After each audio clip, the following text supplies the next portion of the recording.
The day was September 1st, 2025. For one photographer working in this photo studio in Setagayaku, Tokyo, Japan, he was having just another day in the office. But then at around 1:30 p.m., while he was working in the second floor studio, he heard a piercing scream erupt from the first floor. Let's hear from him directly. 急に悲鳴が聞こえて、でこれはどうしたもんかと思ってこう階段から見たらすごい血が噴き出しているところが見えたんで救急車をすぐ呼んで、それはまあショックですよね。And the woman who was almost at the point of passing away in a pool of blood was Miss Bang, who was a co-worker of the witness photographer working at the same photo studio. And although the ambulance immediately arrived, thanks to the co-worker's swift call to 119, Miss Bang still tragically passed away as she succumbed to her injuries about an hour and a half after reaching the hospital. It was reported that most of the fatal stab wounds were concentrated around her neck. The victim was a 40-year-old South Korean national who had lived and worked in Japan for many years as a permanent resident. Miss Bang was loved by her friends and acquaintances, such as this friend, who gave a brief interview with the media and said that Miss Bang was like a big sister figure to her. 本当にお姉さん的な感じの一緒にいたんですけど、本当に何かあれば連絡します。私たちも何が起こったのか全く分からなくて、全部みんなニュースを追って。Now, on the very day of the crime, Helen and I were watching the news in real time. And at first, the perpetrator seemed like he or she successfully ran away, as the updated news constantly stated that the suspect was still on the run. However, around 4 hours after the crime, the perpetrator was finally caught. And his name was Park Yong Jun, a South Korean national who had only arrived in Japan just over a week earlier. So how did Park end up committing such a heinous crime against a woman whom he had only recently met face to face? And what does this tragedy reveal about the modern dating and relationship scene in South Korea? Let us explore in today's video.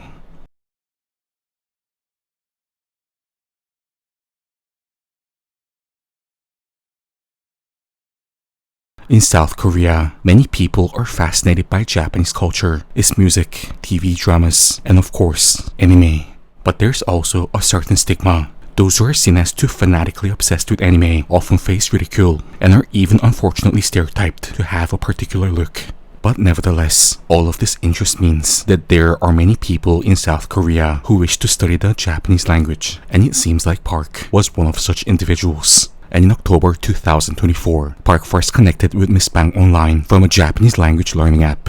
They stayed in touch, and by April 2025, they were allegedly dating. Though at this point, their relationship still existed entirely online. Park lived in South Korea, while Miss Bang lived in Japan. But then on August 23rd, 2025, Park made the big move.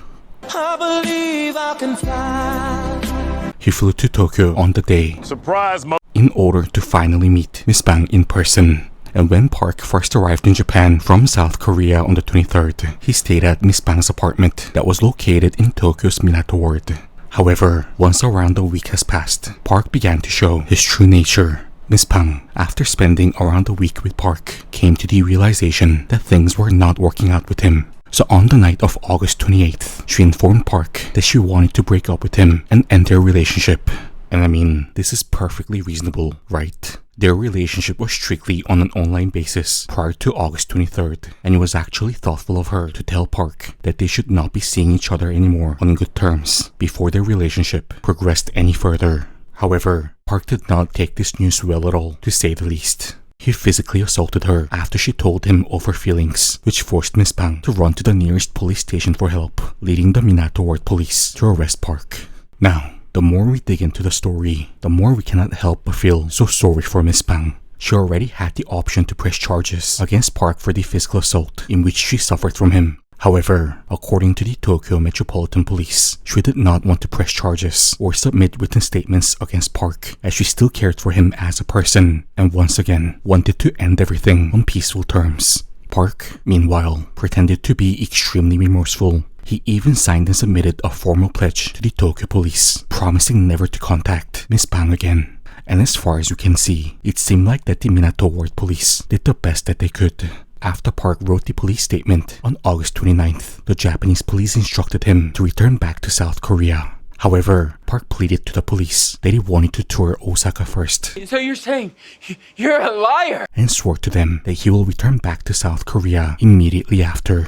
Hence, since Miss Bang did not press charges and Park appeared contrite for his past actions, the Minato police trusted his words.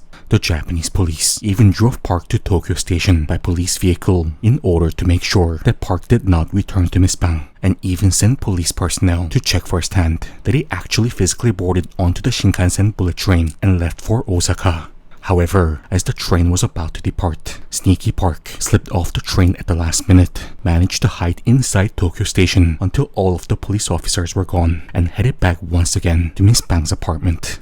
However, before Park got his hands on Miss Bang, the apartment security guard thankfully first spotted Park lurking around the area and called the police. This time, the police officers did not buy into all of Park's "I want to tour around Osaka first" nonsense and took him straight to Narita Airport. They made sure that Park booked the flight and even checked to see that he got through the international departure security gate.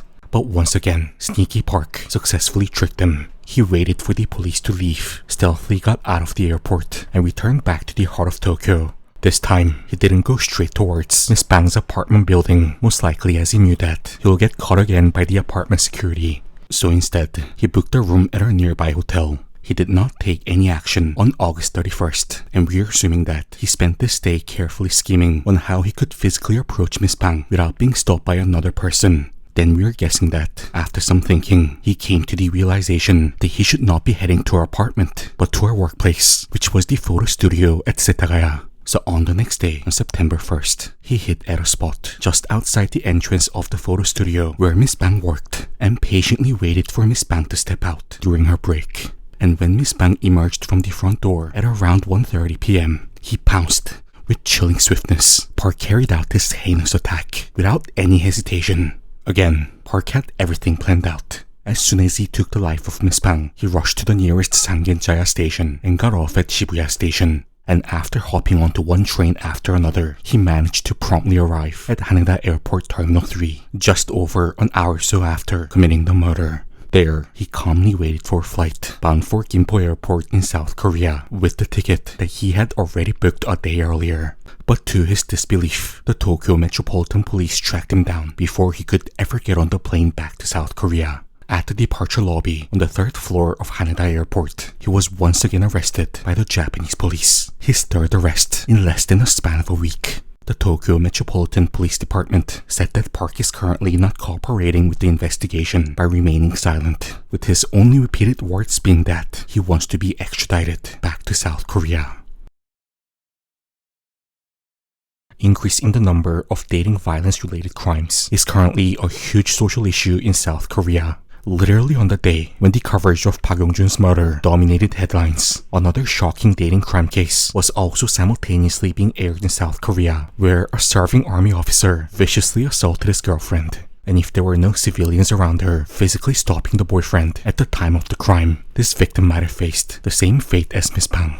And the especially concerning thing is, dating crime news such as these now surface almost daily in South Korea, so often that many South Koreans are growing numb and are no longer even shocked anymore when yet another similar case breaks. But then you may rightfully ask, sure, dating violence crimes happen in South Korea, but so it does in the rest of the world. So isn't the South Korean media just sensationalizing out some odd cases in order to attract views? And this is indeed a valid question. Let's not get it twisted. South Korea is probably one of the safest, if not arguably the safest, country in the world when it comes to women's safety in public places. Hands down, not even close. Even above Japan for that matter. Despite Japan's reputation for safety, during my decade-plus years of living in Tokyo, I've witnessed more than my fair share of predatory creeps lurking around in public than I'd like to admit.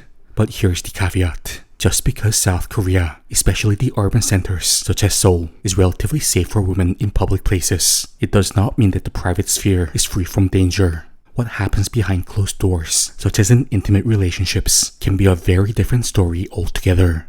According to this statistic, published by Korean National Police Agency, while there were 49,000 police reports of dating violence cases in South Korea in 2020, the number increased to 88,000 reports by 2024, an increase of up to almost 80%. And it wasn't only the police reports. Court records show that cases of dating violence-related murder or attempted murder more than doubled during the same period, rising from 228 cases in 2020 to 555 cases by 2024.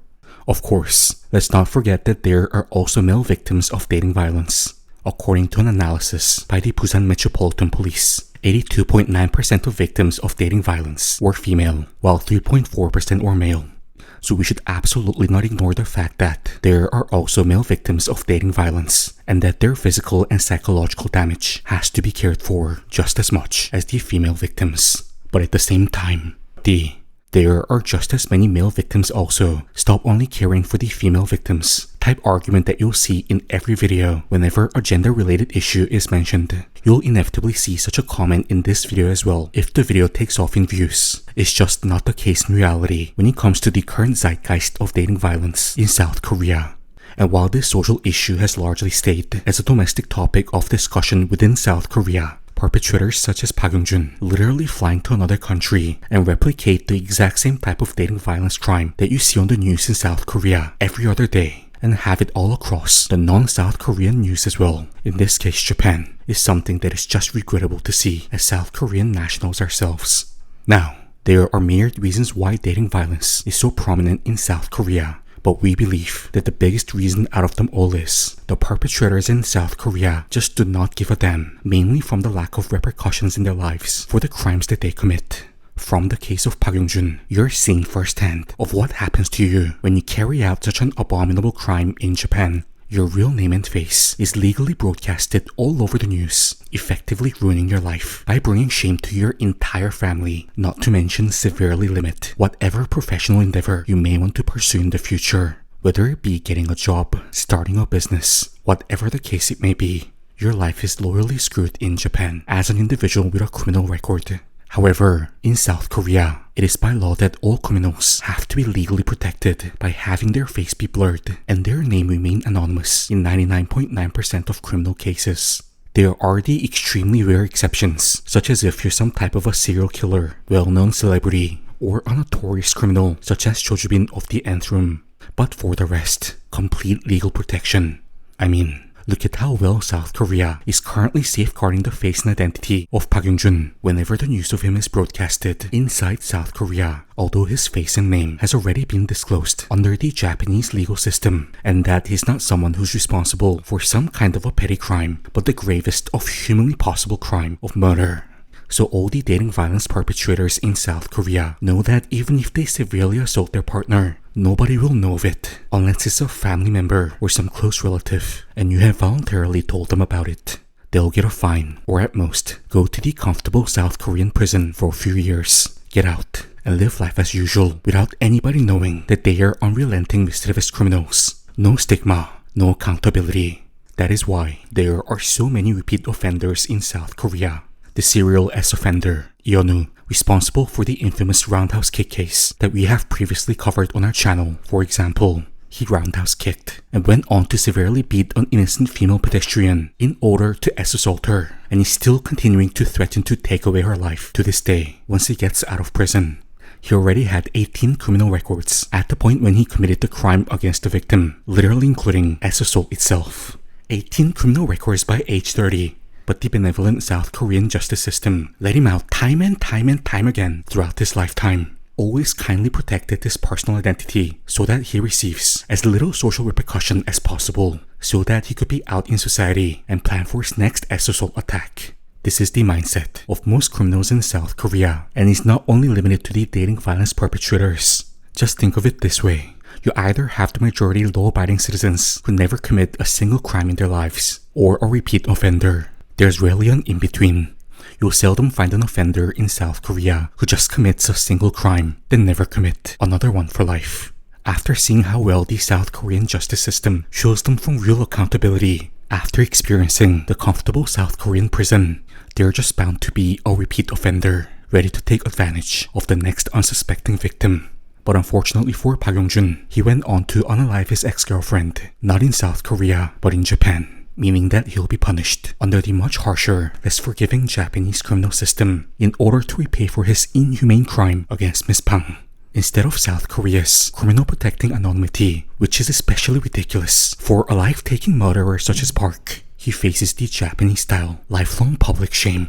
Instead of the voluntary prison labor and the balanced variety meals of South Korean prisons, he will spend decades under Japan's harsher penal system, eating austere meals, enduring strict regimentation, and performing mandatory forced labor for decades minimum. But the most tragic reality is, no amount of punishment against Park Yong Jun will ever bring Miss Bang back to her family and loved ones. May she rest in peace.